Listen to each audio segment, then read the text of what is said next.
going on, guys? I'm Dylan. And I'm Travis. We're Reports X-Boys back in with another video, and today this is our top 10 best movies of 2023. These are great. So, without further ado, let's get right into it. Before we start this list, I just want to let you know that there were truly a lot of good films this year. Yeah. Air, Killers of the Flower Moon, Teenage Mutant Ninja Turtles, Boy and the Heron. Those films were all fantastic. Yeah. But we have seen roughly over 70 movies this year. Mm-hmm. 70. Not 17, 70. Yep. So there were a lot of films that we kind of had to make the cutting room floor. Yep. So with that being said, we will truly begin our top 10 list. The first one on the list is The Holdovers, which is actually a relatively heartwarming type of movie with terrific performances and is actually surprisingly funny.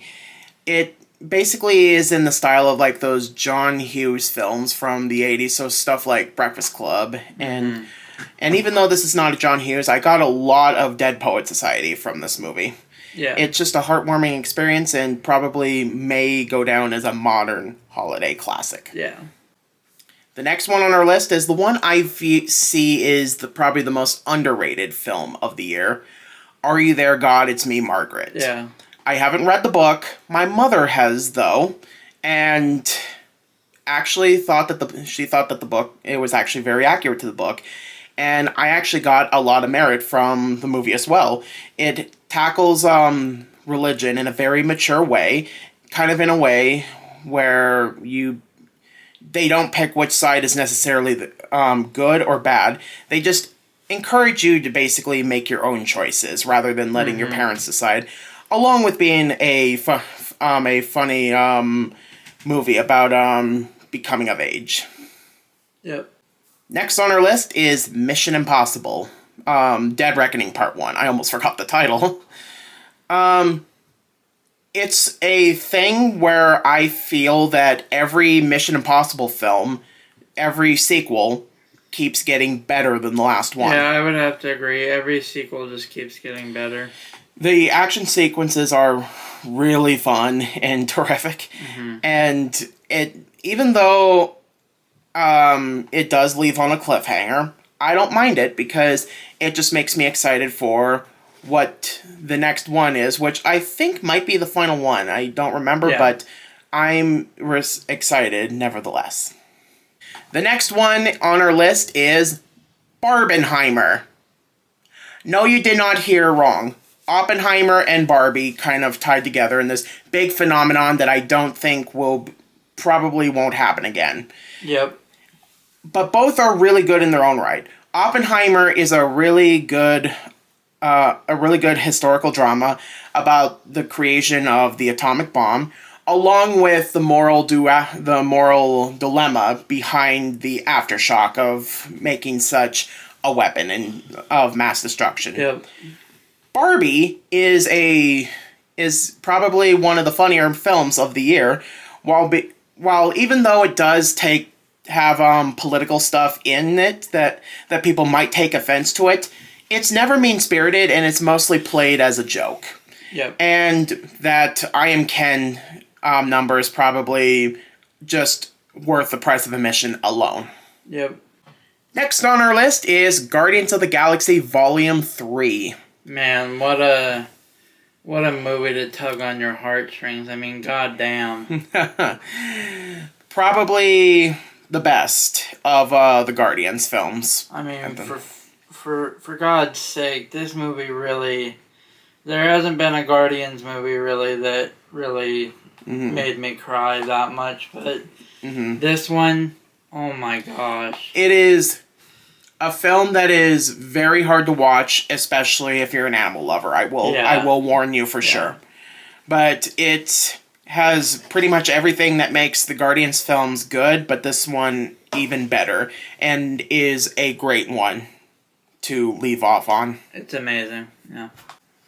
Now we're in the top 5. And starting off our countdown in number 5, Dungeons & Dragons Honor Among Thieves. This probably has to be I would say, the funniest movie of this year. Yeah, it was very enjoyable to watch. And right at the point where, as I said, with it being probably the funniest film, I laughed harder at various scenes more than most comedies this year. Yep. It also had an engaging story, and it felt like watching someone play a Dungeons and Dragons campaign. And being someone who recently kind of joined the community and even started running campaigns myself, I can say that it is that what is shown in here is very accurate to how the community acts, and I can't express enough how much it just was a love letter to the community. Mm-hmm. Next up on our list is probably, actually no, my favorite horror film of the year, Evil Dead Rise. This movie, once it got started, was completely unhinged. Yeah, it was nuts. Like, all of the kill scenes, they're not clean. All of them are messy, brutal kills. And even the people that do survive, yeah, they're messed up for life now. Yep.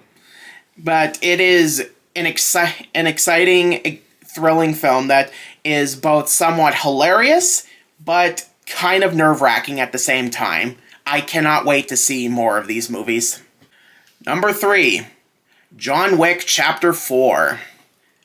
This one has to be the top spot for any action-heavy film this year.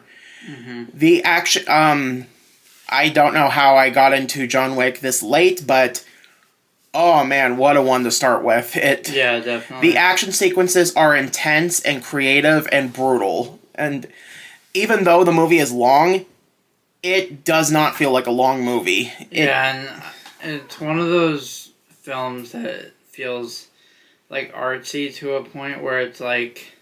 Oh, the over-the-head shot alone was beautiful. Yeah.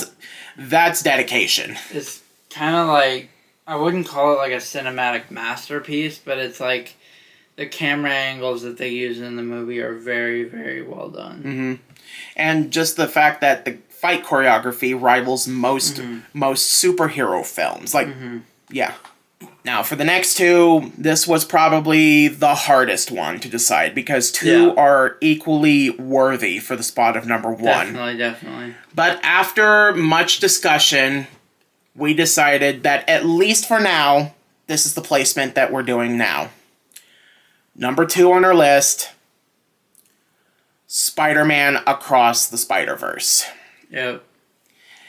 This is probably almost near perfection in the term of animation, characterization, storytelling. Mm-hmm.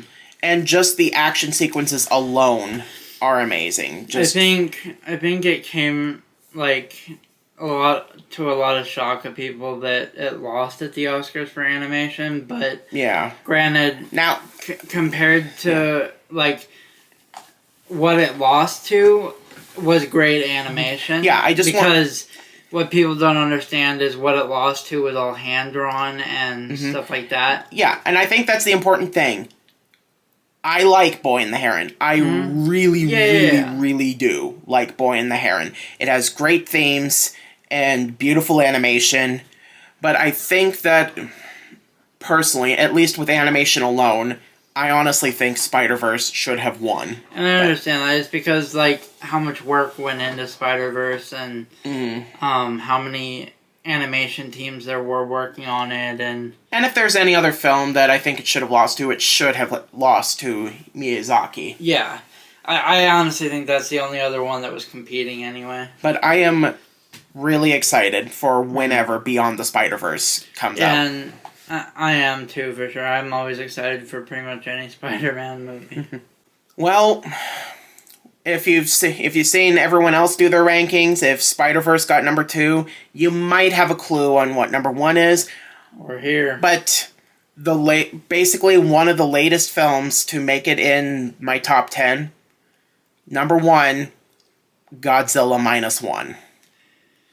Probably, honestly, one of the best Godzilla films to be ever released. I would argue and say Godzilla -1 is probably the best Godzilla film, period, since the original. I would probably agree with that, yeah. Mainly because the characters. Because a lot of people will see these Godzilla movies just to see the monsters fighting, so there's no effort put into the human characters.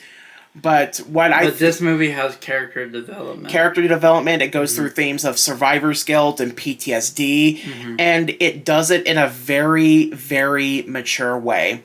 At the point where for the first time in probably decades of these movies coming out, I actually cared for these characters and did not mind the lack of Godzilla.